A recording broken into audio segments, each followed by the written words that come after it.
Konê bêderî, kevê retkan. Ez zarok bûm, na, ez ne zarok bûm. Hema pêda ber bi temenê qîzekî xamava diçûm. Malbata diya min hemû jî bajarê bûn. Neyek me koçer bûn. Ew di xaniyê mezin de dijiyan û li derdorê wan heywan tune bûn. Lê jiyana me ji bo wan wek jiyanekî egzotîk, romantîk û azad xuya dikir. Îca her sal dema em derdiketin zozanan ew malbavanê diya min jî dihatin serdana me.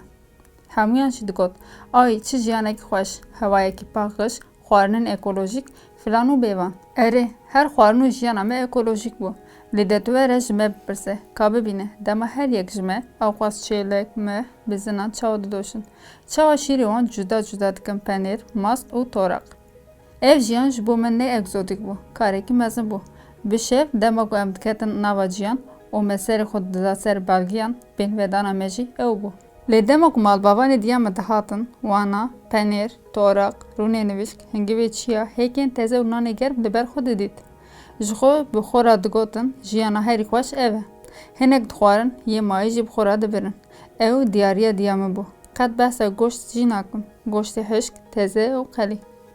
Qîzekî xalê min hebû, pir xweşik bû û nazik bû. Salek an du sal ji min mezintir bû.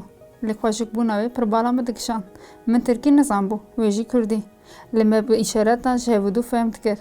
Min ew li çiya û baniyan digeran. Li ser kaniyan di navagiya û çîmenan da hevaltiya me baş dibû. Şevekî dîsa em hemû ketin nava ciyên xwe. Ji xwe min digot, hema bila ro her ava, ez jî bikevim nava cî û nivînan û razê. Piştî demekî ez bigirî hilkelka qîza xalê xwe şiyar bûm.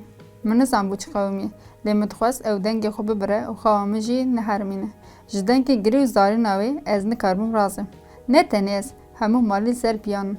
Keçik dibêje zû derî bigirin, deriyê kom vekirî ez nikarim razim. Jêra dibêjin, ev konê hanê û hemû konên li derdoran bêderî ne. Keçik serwext dabe. Derî bigirin, ha derî bigirin.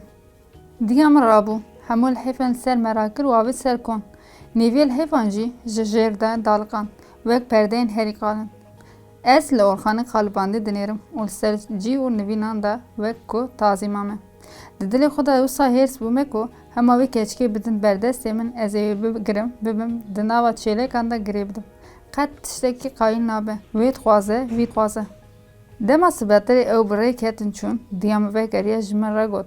Wexta ku sala dinê ew hatin, tu jî here mala xwişka xwe razê, heta ku ew çûn. Diya min zanibû ku min ê çend heb gotinan bigota, lewma bêha xwe dabû ku dema mêvanê wê hatin, ez ê ji her mala xwişka xwe mêvanî. Lê konê xwişka min jî bêderî ye.